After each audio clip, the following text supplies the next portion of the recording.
Here we are at the famous, architecturally famous, you would agree, yes, the Barbican? Iconic, yeah. Iconic. People say you either love it or you hate it, you know, I was told that. Well, the Barbican itself, like you said, it's one of the sort of most well-known examples of brutalist, modernist architecture. I like that word, brutalist. Brutalist. I thought it was brutalist because it's so stark, yeah. But actually it's just the concrete and it's like a French kind of term. I agree with you, people say they love it or they hate it. When I first came here, I hated it, but now I love it. I kind of understand what it's all about. But the original plantings here were done in the 80s. This is all a 1970s development. The gardens came in the 80s. It's difficult to kind of realise when you're here that this is all a roof garden. Right. So it looks like it's a garden on the ground, but underneath actually we're standing on top of a gym. About how much soil? We got about, minimum is 200 millimetres, which is about 8 inches. We can get up to about 3 feet in some places where you've got the trees, but I guess most of it's about a foot deep in terms of its depth. But the reason these gardens were redone is that about 5 or 6 years ago there was a leak in the waterproofing underneath, and there was water getting into the buildings below, and because of the technology at the time they couldn't find out where the leak was, so they had to strip everything off, all the gardens that were here, everything completely re-waterproof, which gave the chance to start again. And I was brought in to reimagine what this could look like.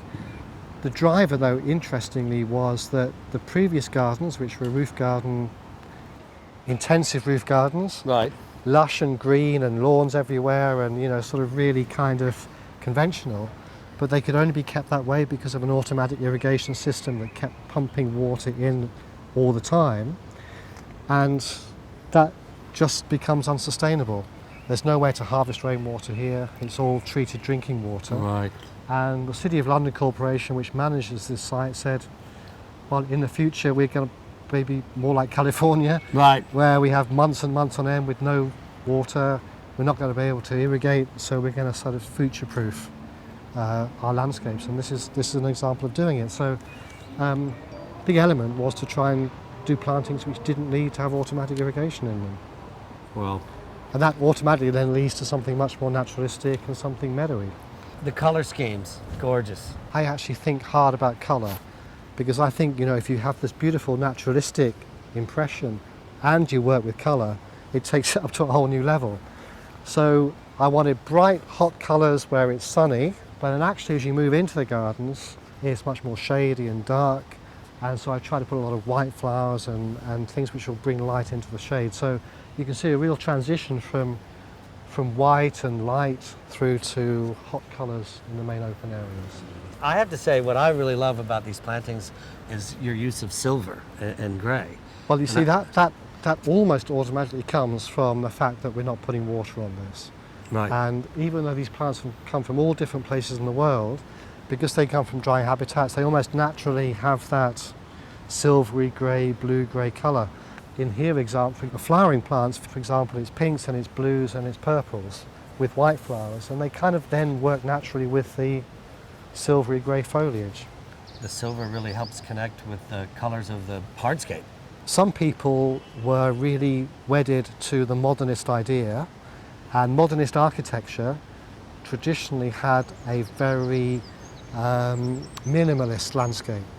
So that's being kind. Okay, but so the idea of horticultural diversity was seen as sentimental fluff, and actually what you needed is hard sort of monocultures and clipped evergreen shrubs and, you know, just 2 or 3 different plants. So there's a bit of opposition to that from just a very small number of people, but the vast majority of people say what really works here is the contrast between the really loose natural feel of being in a huge wildflower meadow against the brutalist architecture. Yes. And the two work with each other, and I think they actually work better with each other than if they were both on their own. I think they actually boost each other. I would absolutely agree. You know, I love the grasses, but man does not live by grass alone. So, and for me now, meadows, it's just really an excuse to plant bulbs.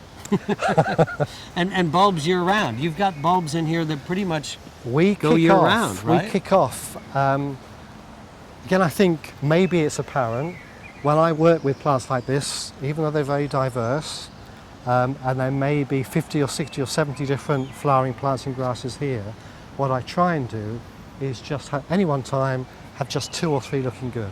So instead of having this sort of hodgepodge of all sorts of things thrown in and it, you know, all sort of is really crazy, I try and keep it simple. So for example, the bulbs in the spring, I just have red species tulips here. So everywhere fills up with just the same red tulip, and the red looks great amongst all the emerging fresh green foliage. And to me that's far better than having 20 different colours of bulbs all over this place. Wow. And it's the same when we look through here. At the moment we've got alliums coming through everywhere. So I guess that's the principle with me with working with the colours of the plants. But it's interesting what you say about the grasses, because I started out making meadows which were flower rich. Right. And I kind of said, oh, we don't want grasses in there. They kind of get in the way, Okay, they're so all untidy and we've scruffy. had- I've changed completely now. It's like, okay, give me your ratio of grass to flowers, approximately. I mean, obviously it changes from situation to situation, but what's the range, you know, that you, or you said you find yourself now using more grass maybe and Well, less I was flower? saying these plants we can see here, it's almost like half and half. So I'd agree. maybe slightly more of the flowering plants, but actually not much. And the grasses, if the grasses were not here in these numbers, this would be a completely different feel. It would just complete- be yet and, another perennial yeah, border. yeah. And, well, you've hit the nail on the head really, actually, as a bit of an aside. I've become increasingly fed up with the formulaic nature of perennial borders and perennial plants, Right. where you have same plants used everywhere and same sort of combinations, and there's kind of no innovation in many ways with it. Right. And so you won't find this anywhere else, this No. combination. No, And that's this what is- I'd like to try and do, this unique is so combinations all superb. the time. It's diverse, but it's simple at the same time. It is, I and love it. the way it's I designed to doff work, my cap. you know, it's layers coming through. So if you were to be here in the winter, the euphorbias would be there, same sort of form. Right. The grasses Caesarea would be there, actually with the seed heads there. Right. But then everything else should be much more simple. All the flowering seed heads and everything would be out of the way. And then you get these things coming through continuously.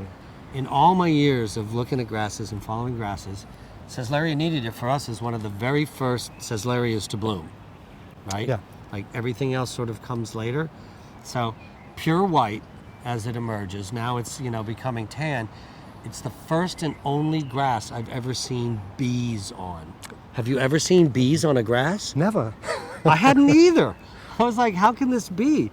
Just about the Caesaria. I think a lot of people would say it's a nice little grass, but you know, it's kind of an insignificant little thing, Yes. and we'd be using the big structural things.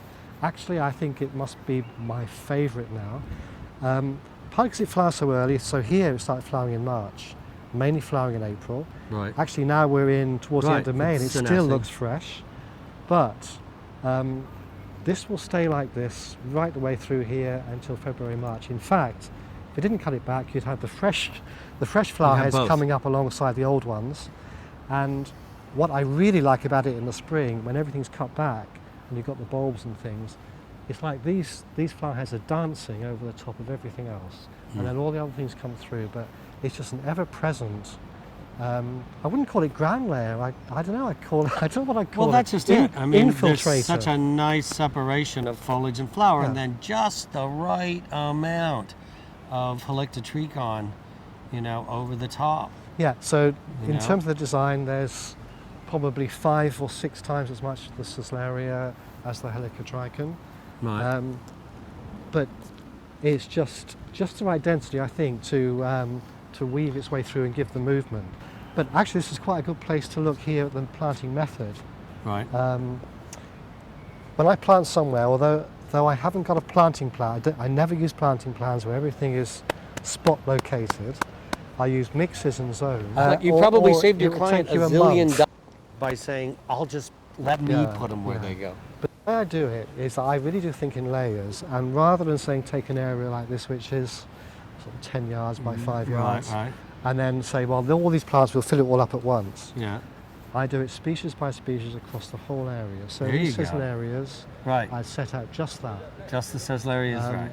And I'd start with the grasses, because they then form Yes. the I see- matrix. right. I say that's the And framework that everything it's a hangs framework. I see it like a bit like, you know, the Swiss cheese, the cartoon cheese with big holes in it. Right. So they make the cheese, and then the holes fill in with everything else. But you kind of see it here. I plant in groups of 3 and then 1. So it gives a bit of bulk. I can see it here. on. Right. There's 3 cecilias Right. and then 1. And that's the unit I repeat. And it gives 3 and then 1. 3 and 1, 1, 3 and then 1, 3 and then 1. That's how I build up the framework. You can kind of see it here with these melicas. Of these Right. main That's the structural trade secret plants. that has been revealed I here shouldn't today have told you that. for the first time. And then, so that's the main plants go in like that, and then I start to, you know, dot around things a bit more. Nice. But that's kind of how I make my framework up. Nice. The great thing about this type of planting, as you know, is that it changes week to week, month to month. So in a month's time, it will be shimmering white with these melics. I can see salvia caradonna. There's a lot of that which will Nice. come up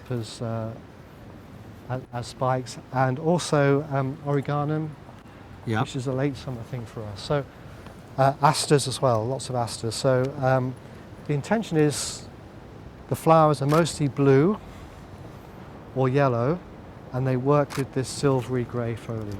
And of course we leave the seed heads, so these allium seed heads will sit here for another couple of months probably. Yeah, I think a lot of people don't get it's so, you know, it's like they're deadheading. It's like, stop. The deadheading is a bit of a principle that we don't do that, and it's one of the ways to cut down the ongoing maintenance. However, for the winter, what I do, instead of leaving everything standing and then chopping it back at the end of the winter, which is a sort of standard thing, Yes. we thin it out. So as soon as one species in the planting starts to look really scruffy or starts to fall over, that'll get cut back hard and taken Right. out right the way through. Leave some of the Everything other else. And what happens is it just gradually thins it out and opens it all out. Here's another one of the good repetition. The armeria, Yeah. with the same, you know, form as the alliums. Well, it's Right. interesting for roof gardens, you know, you can choose a lot of plants from dry meadows or steppe type habitats, but also a lot of coastal things. So this naturally That's something grows that on grows in cliffs. dunes, right? Yeah, dunes or cliffs, and again where you've got no water or very little water. Oh, look at this. Here's some Brisa maxima. Yeah. Nice. Love that. It's definitely quaking. Well, when you talk about catching light and motion, it's like drop the mic, right? But yeah, I mean, this is growing things hard and tough. So they're not in soil. Right. They're in an artificial growing medium, which is mostly crushed brick and expanded clay. Has some organic matter, but it's really free draining. So it's perfect. You know, the plants are hard and tough. They're not soft and flabby. Nigel, thanks for chatting with us today. This is spectacular. I'd encourage everybody to come see it. You know, for a dry garden, that doesn't mean that it can't be something incredibly gorgeous. I think the other thing is that for a really urban location, you can go really wild. And I think it's something that we still yet to learn, really. A lot of people say, well, for urban locations, it has to be neat and tidy. People actually like the naturalistic look much more, the Right. meadowy look. They need it. But it needs to be structured. It can't just be completely leave alone. Right. So that's where the colour and the structure and the forms come in, to actually give it that pepped up. Well, effect. listen, if we get to come back, I can't wait to see what you're going to do with the other half of the Yeah, it should stretch project. the horizon. All right. Thanks.